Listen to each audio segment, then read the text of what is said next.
Hello and welcome back to the Balance Training and Coaching channel. My name is Kurt and welcome to the next video in the series, which is about how to prepare for your performance review.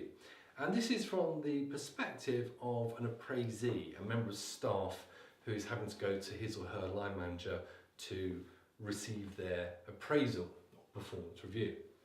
5 tips coming up, and these are for Richard, who recently asked me if I could make him a video on this, because he said he has to have what will be for him his first performance review with his new manager at work.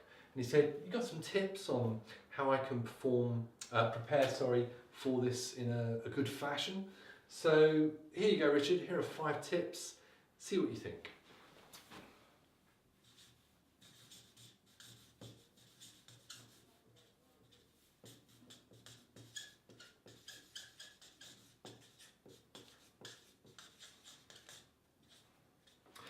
So number 1 is critical incidents review. Now, that might sound like a bit of a lordy title, critical incidents review, but it's actually a very simple thing to do. What I love about it is it can save you loads of time, loads of energy, and eradicate loads of hassle and stress. I also, by the way, recommend it to managers who have to deliver performance appraisals. And this is how it works. It's very straightforward. You know how quite often at the end of the year you walk into an appraisal and sometimes you think, geez, I can't remember 12 months ago, I can't even remember last month. And you know how sometimes it's quite an effort to remember the previous 12 months, isn't it? What you did, what happened and so on. And of course memory fails us, so we forget things too. Well, this is such a simple thing. Basically, create a document. It might be handwritten if that's your thing, of course, or create a Word document on your computer. And it goes like this. Each time during the year something happens that is of quite significant import, whether it's good or bad, just make a note of it. A couple of words, a sentence, maybe a paragraph. And put the date on, I suggest, is a good thing to do. And that's pretty much it. Once you've written it, just close that document, save it, and leave it. So of course, each month you will build up a diary of key events, key achievements at work throughout the year. And then what I love is that at the end of the year, when it comes to your appraisal, all you have to do is press P for print, and there it is. There's your record of the year.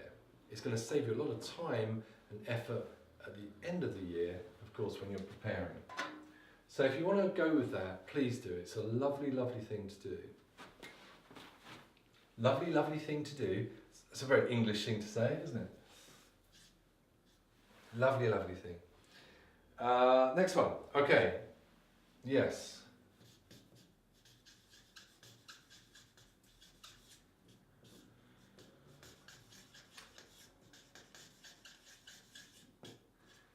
Frequency and magnitude. Now you can use this in lots of different ways. I think I have 2 videos on this already on the channel in relation to giving and receiving feedback. So you can see how it ties in to performance review as well. 2 ways to use it as an appraisee. One example is that you may discover that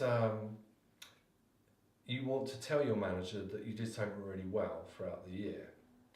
So when you're thinking about doing that in your preparation, you can consider frequency first and think, well, how many times, for example, did I run a meeting really well? Was it like a one-off? Was it rarely? Was it occasionally, i.e., once every couple of months? Or was it something I did regularly? I did it every week for nearly a whole year. So of course, by working out the frequency, it can inform you in terms of the import, if you like, of that behaviour. Sometimes then you'll think, yeah, I did it every week, I'm going to mention that. But sometimes you'll think, oh, I was really good at running meetings last year. And then you think about it and go, well, actually, no, I only did it once or twice. So then you might decide, oh, I'm not going to mention it, it's not worth mentioning. Fair enough. Works the other way as well, of course.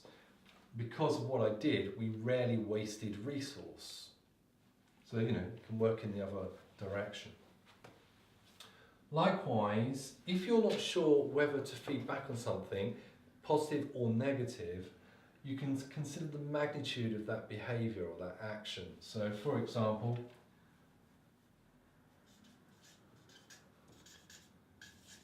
you can use different words for these.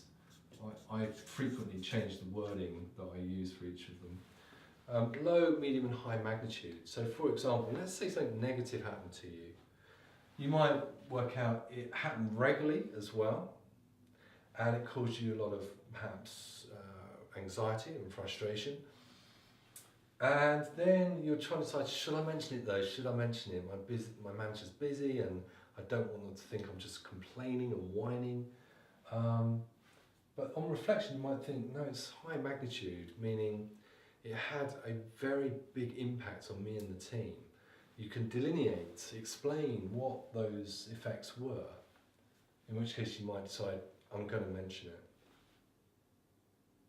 Using this as well is also good if your manager questions your statement or your claim. If your manager says, really, I didn't think that part of the work was much of an issue, was it?